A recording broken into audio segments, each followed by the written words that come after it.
Good Friday morning, and thanks for joining us from the Ohio AgNet, the voice you know with the News You Trust studio, sponsored by BASF and Zidua, the most trusted name in herbicides, providing Ohio soybean and corn acres with up to 2 weeks more residual activity and broad-spectrum weed control. I'm Dusty Sonnenberg reporting. Well, after some rain in the overnight hours, a little bit breezy out there, 63 degrees on the barn thermometer. Now it looks like a mostly dry day with rain in the evening, but a high temperature in the mid-70s. This quick calendar reminder, get ready to see the future of farming. Join Ag Revolution for the Ohio Massey Ferguson Roadshow on April the 9th at the Hancock County Fairgrounds in Findlay, Ohio. Learn more and RSVP at agrev.com. It's time to check the news feed from OhioAgNet.com. Now, as uncertainties continue to mount, farmers continue to make adjustments to their 2026 crop plan. What are some of the inputs that could be cut and what's off limits? Well, Ty Higgins visits with Ryan Harbison from AgroLiquid about what he's hearing from Midwest growers and gives his advice on the question. You can also catch the latest Ohio Field Leader podcast as I had a chance to visit with Dan Schwartz of Schwartz Farms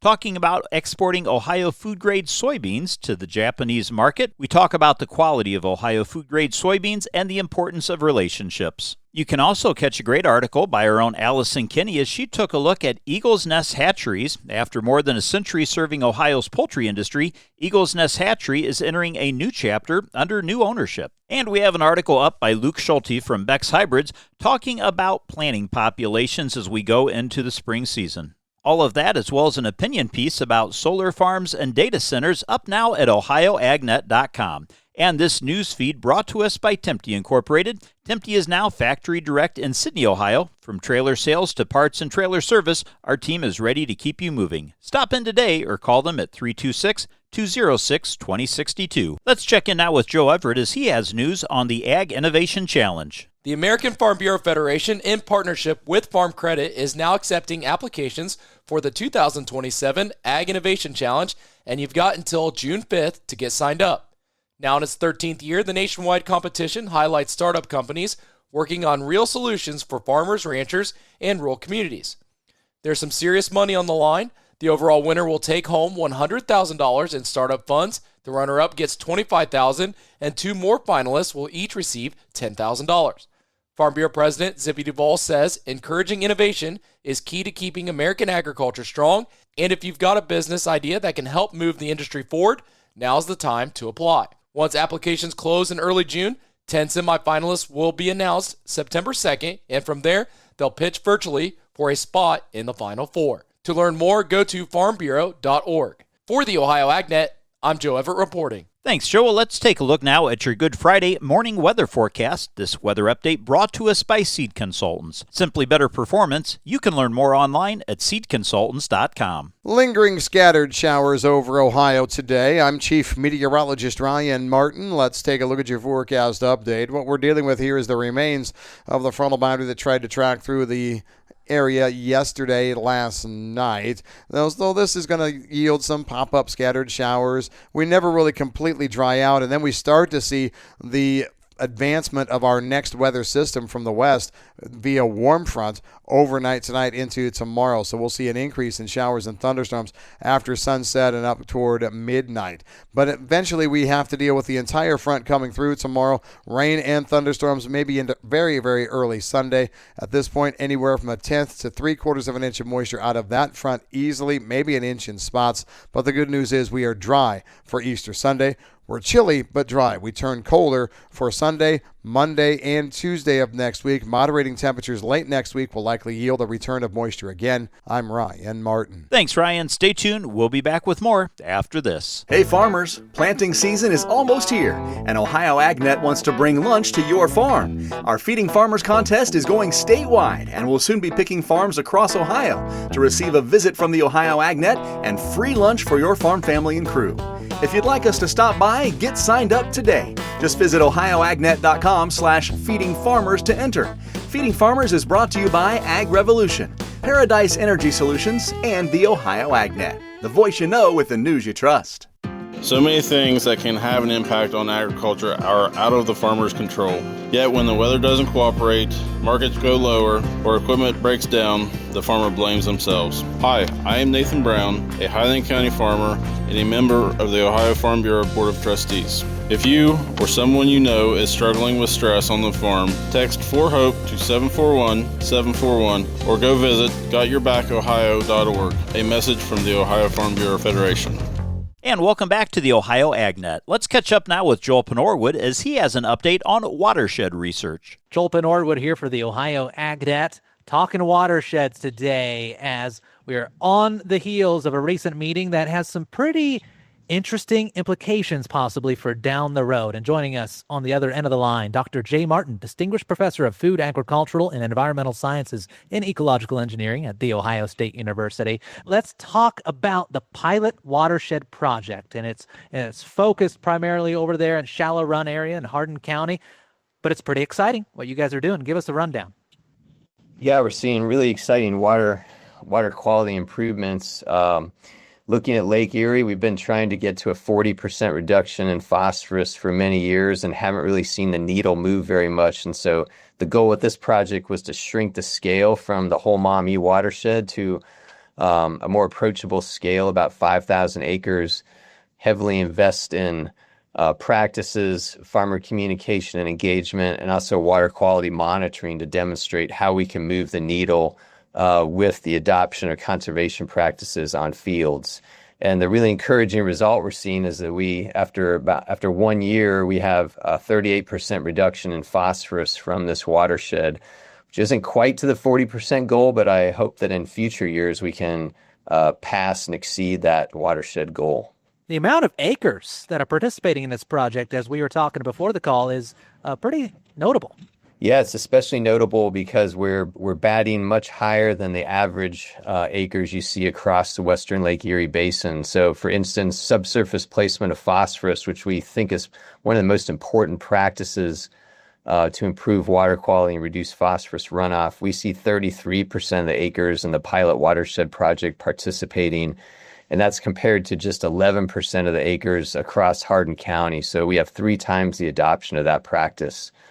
So we have much greater adoption also of cover crops as well. So many thanks to the producers, farmers, and the ag community within Shallow Run to be interested and to adopt these practices and go with us and see how this experiment can show how we can improve water quality while sustaining ag yields. Let's get into the specifics of what the Pilot Watershed Project is focusing on. What are some of those specific practices? Yeah, we're hosting or supporting a number of practices, and those include subsurface placement of phosphorus fertilizer, cover crops, soil testing, buffer strips, wetlands, drainage water management, phosphorus filters, and blind inlets. And so far in the project, we've had adoption of all those practices with the exception of blind inlets. So not quite the whole kitchen sink, but we are throwing a number of practices at the watershed and having most of those adopted to some extent. Getting back to the adoption rates we're seeing there, so subsurface placement, we're 3 times the county average. Cover crops, within the watershed, we have 52% acres in cover crops. When we look across Hardin County, we're at 13%, so much greater adoption there. And then looking at voluntary nutrient management plans, we're at 75% of the acres, and that compares to about a third of the acres across Hardin County. So the project's been really successful of getting conservation plans and practices adopted. And we're really seeing the impacts of that at water quality now with that 38% reduction in dissolved reactive phosphorus. And just to compare that to some of the other watersheds across Western Lake Erie Basin, we really haven't seen any noticeable improvement at a watershed scale. So 2 really novel results coming from this is that we're linking these practices to water quality improvement. And we're, not only that, but we're getting very close to that 40% reduction, which is the goal for waters feeding into Lake Erie. That's Dr. Jay Martin of The Ohio State University talking about the Pilot Watershed Project happening at the Shallow Run watershed over in Hardin County, where they're studying water quality gains at a small scale, seeing what will work on a large scale to reach those water quality targets. Dr. Martin, thanks for joining us here today on the Ohio AgNet. Thanks for having me. Really appreciate it. Thanks, Joel. Well, decision making on what crop inputs to purchase this year is a big question in growers' minds. Ty Higgins has this update. As uncertainties continue to mount, farmers continue to make adjustments to their 2026 crop plan. What are some of the inputs that could be cut and what is off limits?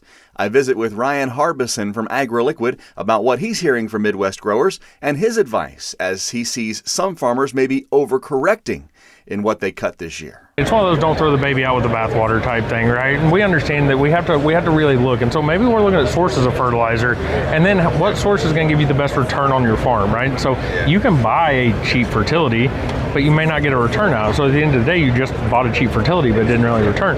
When we can maybe buy a little bit higher quality fertility that's going to give us a much better return, well, yeah, we have more upfront expense, but it definitely paid us back on the back end. And that's one of the things I really focus on guys with is it has to show a return. If it's not showing a return on your acre, well, maybe we need to look at something different. We need to adjust that program. We don't need the full meal deal this year. Maybe we need to look at adjusting the little things. Our full conversation about what to cut and keep in this year's crop plan is the featured audio at ohioagnet.com. I'm Ty Higgins reporting. Thanks, Ty. Stay tuned. We'll be back to take a look at your markets when the Ohio AgNet continues. Looking for heavy equipment but don't know where to buy? Purple Wave Auction has you covered. Always online and always no reserve. It's your destination for construction or ag equipment ready to work. We even sell semis, trailers, and fleet equipment for your operation. Best part? It's free to join. Head to purplewave.com. That's purplewave.com. Sign up for a free account and start bidding today. Purple Wave Auction, the easiest and most straightforward way to buy and sell equipment. Life on the farm moves fast, and so does the news that matters to you. Stay ahead with the Digital Daily from Ohio AgNet and Ohio's Country Journal. Each morning, get the top ag headlines, market trends, weather updates, and the stories shaping Ohio agriculture, all delivered right to your inbox. It's free, it's easy, and it keeps you informed before the day gets going. Sign up now at ohioagnet.com for the Digital Daily and get yours first thing in the morning.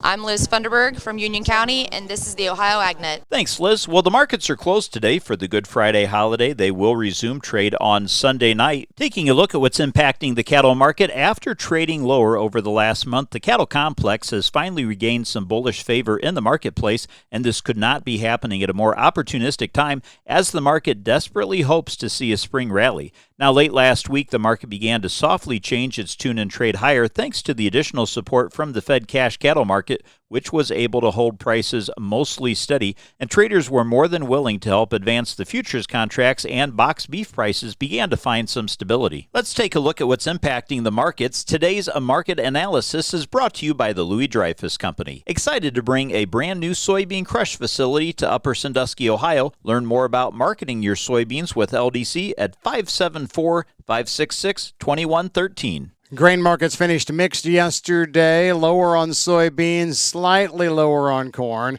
Wheat was flat in Chicago, up about a penny or two in KC, and about 5 cents higher on the spring wheat in Minneapolis. The grains disconnected yesterday from the energy markets. Crude oil was up $10 to $12 a barrel through most of the trading session, but the grains just didn't follow this time around, except, and it's not really a grain, but soybean oil up triple digits yesterday, up 110 to almost 190 points throughout the day.